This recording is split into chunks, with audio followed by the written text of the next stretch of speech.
In this video, we will learn about various types of properties.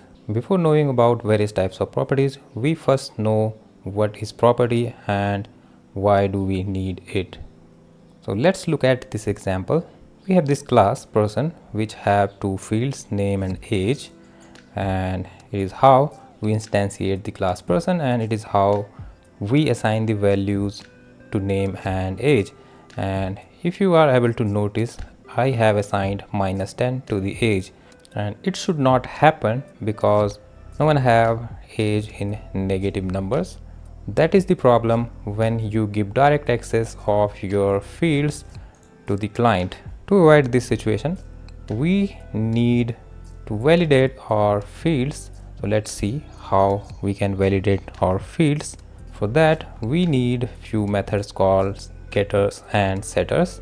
So getter returns the value of field and setter assign the value to the field, and we have to make them private so that no one can access them directly. Now our fields are private, and here we are setting the name, and here we are returning the name, and same goes for age. Now here we need to do slight changes. So rather than this, we have to write set name, and here we have to write set age and 10. We can write person.getName, person.getAge. Oops, sorry, it should be getName. I have created this method for displaying the name and age, and it must be name. Okay, now we are fine. So let's run this program. So here, as you can see, we have printed name John, age 10, and if I try to assign -10 to it, let's see what will happen. As you can see, it has thrown the error immediately. So it is how we can validate our fields and protect our fields, but it is not how we protect our fields in the C#. In C# we have properties. So let's remove these guys and let's create properties for it.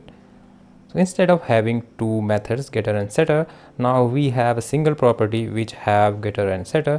This getter returns the name, this setter sets the value. So let's do the same for the age, and age equals to value, but age also need to validate, so we can validate it here. If age is less than 1, throw new exception, age cannot less than 1.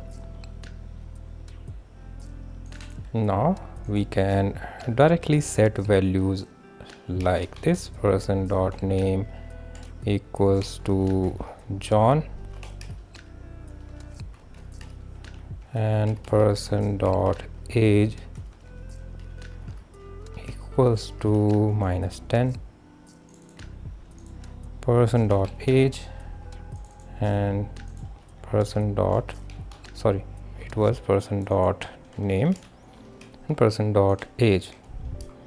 So now we have the sorter syntax for getter and setter. Let's run our code, and you can see the exception here: age cannot be less than 1. So let's remove the negative sign from here and let's run the code again. Now we can see the name John and age 10. So these are called full properties, but C# also have a thing called auto implemented properties. So let's implement them in the auto implemented way. So this is how we can auto implement them. Rest of the program will be same, there won't be any change here. To validate this age, we need full properties. With auto implemented properties, we cannot validate it. Now you have understanding of properties, why do we need them, and how we can set and get its value. These properties are called the properties with getter and setter. We have one more way to assign values to the name and age, and it is called object initializer.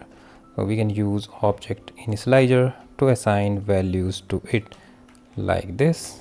It is called initializing value with object initializer.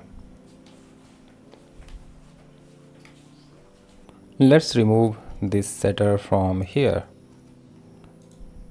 Now we don't have setter, then our property is read only property. You cannot set its value. Now how do we set the values of read only properties? And the answer is through constructor.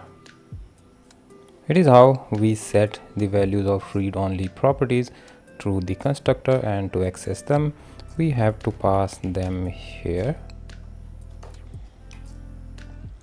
It is the only way to assign values to the read only properties. Now what if I write here private set?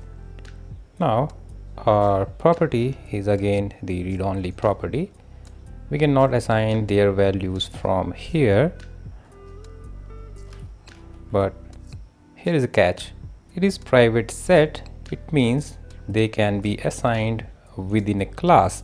So how we can assign them within a class? So we can set them through the setters like this. Is how we can assign the properties within the class. Let's remove this constructor. Let's remove this guy and let's try to set their values. Person dot set name, person dot. So it is how we can access them within the class. So let's run the program and let's see it is working or not. And it is working absolutely fine. John Doe, age 11. So it is the main difference between private set and a property without setter. So let's write here init.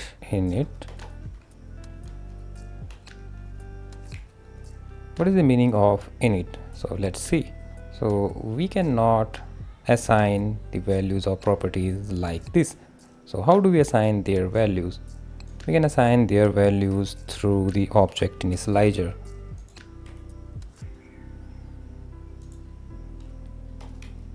Let's run this program. So let's try to assign values through the constructor.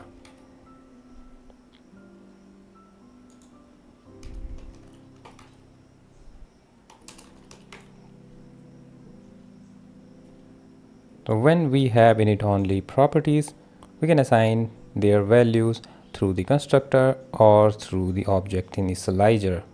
We have one more thing, and it is called the setter only property, and we cannot use setter only property like this. For that we need full property like this.